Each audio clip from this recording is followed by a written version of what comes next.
তাহলে আমরা আজকের হচ্ছে যে 5 অধ্যায়ের 31 নম্বর অঙ্কটা করব। হ্যাঁ, তো এখানে আমরা দেখতে পাচ্ছি যে কণিকার কাছে যতগুলো চকলেট আছে তার 4 গুণ চকলেট আছে মনিকার কাছে। কয় গুণ? 4 গুণ চকলেট আছে মনিকার কাছে।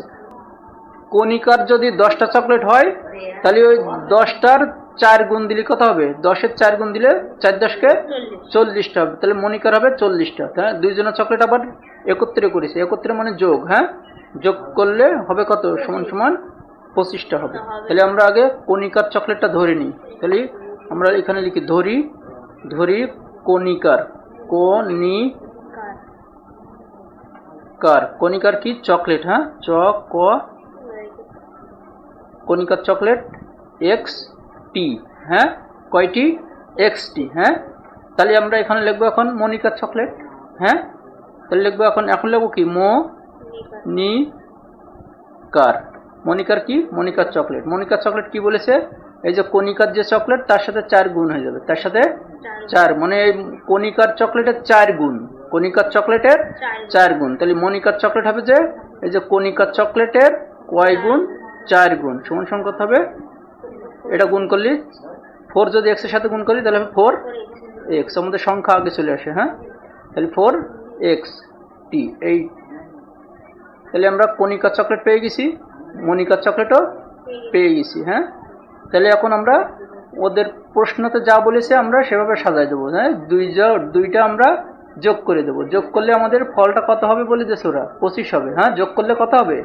25 হবে। তাহলে আমরা এখন প্রশ্ন মতে লিখবো। প্রশ্ন মতে, ওই প্রশ্ন ওরা যে মত দিয়েছে ওদের মতের সাথে আমরা মিলাই দিচ্ছি। তাহলে মানে প্রথমে আমাদের এই যে চকলেটটা কার চকলেট? কণিকার। দুইজনের চকলেট যোগ করতে হবে, একত্রে করতে হবে দুইজনের চকলেট, তাই তো? তাহলে প্রথমে আমরা কণিকারটা লিখলাম, যোগ একত্রে বললেই যোগ করতে হবে। হ্যাঁ, তারপরে এই যে মনিকারটা, তাহলে মনিকারটা কি? 4x।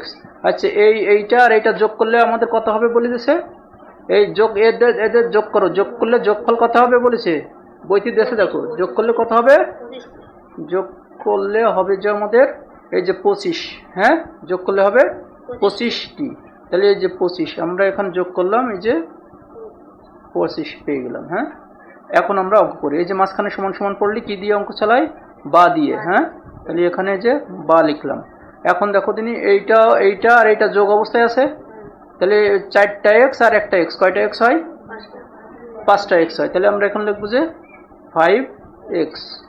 ঠিক আছে, তাহলে এখানে যদি আমরা 5x লিখি, 5x আর এ পাশে আমাদের কি থাকলো? এ পাশে 25 থাকলো। এ পাশে এই যে 4টা x আর একটা x, 5টা x হয়ে গেছে। হ্যাঁ, এই দুইটা যোগ, এটাও যোগ, এটাও না যোগ, এর আগে যোগ চিহ্ন আছে। হ্যাঁ, তাহলে এটাও যোগ, এটাও।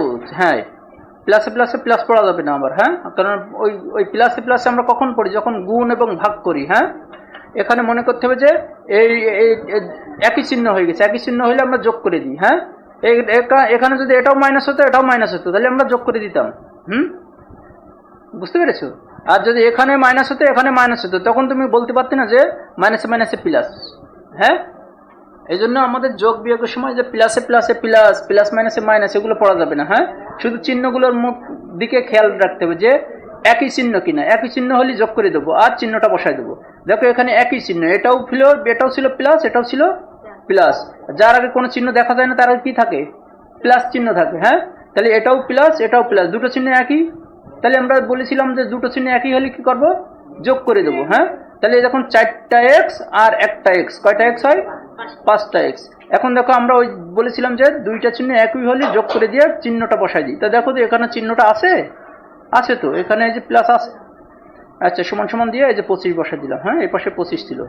এখন আমরা এই সংখ্যাটাকে ওই পাশে পার করে দেবো। কোন সংখ্যা? এই যে 5।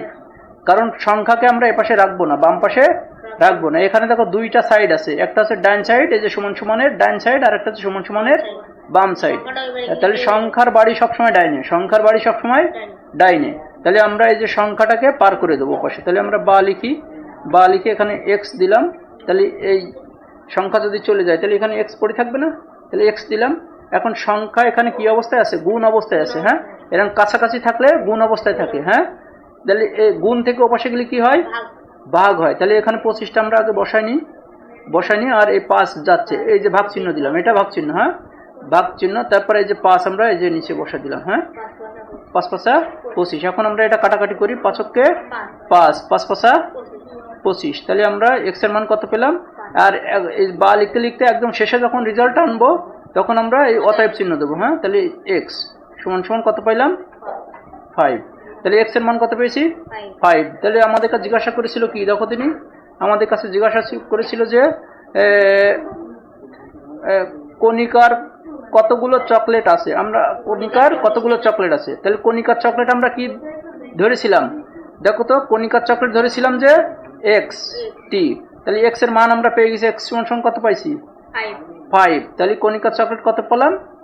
5টা। এই যে x এর মান পেয়ে গেছি, তার মানে এখন আমরা লিখব কণিকার চকলেট, কণিকার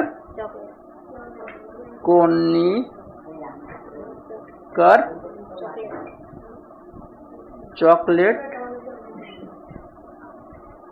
আছে, হ্যাঁ কণিকার চকলেট আছে, এই যে x কণিকার চকলেট আছে, x দিলাম, x এর মান কত? x এর মানটা বসে দিলাম, এই যে 5, তাহলে 5t, এটাই আমাদের অ্যান্সার। হ্যাঁ মনিকার চকলেট আমাদের বের করতে বলিনি তো, দেখো আমাদের কি মনিকার চকলেট বের করতে বলেছে? আমাদের শুধু বলেছে কণিকার কতগুলো চকলেট আছে, হ্যাঁ কণিকার কতগুলো চকলেট আছে। যদি আমাদের মনিকারটা বাইর করতে বলতো তাহলে আমরা এখানে লিখতাম এই যে মনিকার চকলেট আছে, এই যে 4x লিখতাম, 4x লিখে x এর মানটা 4 এর পাশে বসাই দিতাম, কারণ 4 এর সাথে x গুণ হয়ে আছে, তাহলে গুণ করে দিতাম, গুণ করলে কত হতো? 4 5 20 হতো। হ্যাঁ আচ্ছা ঠিক আছে, তাহলে আমাদের এই অঙ্কটার কোন ডাউট আছে? বোঝা গেছে? Okay fine.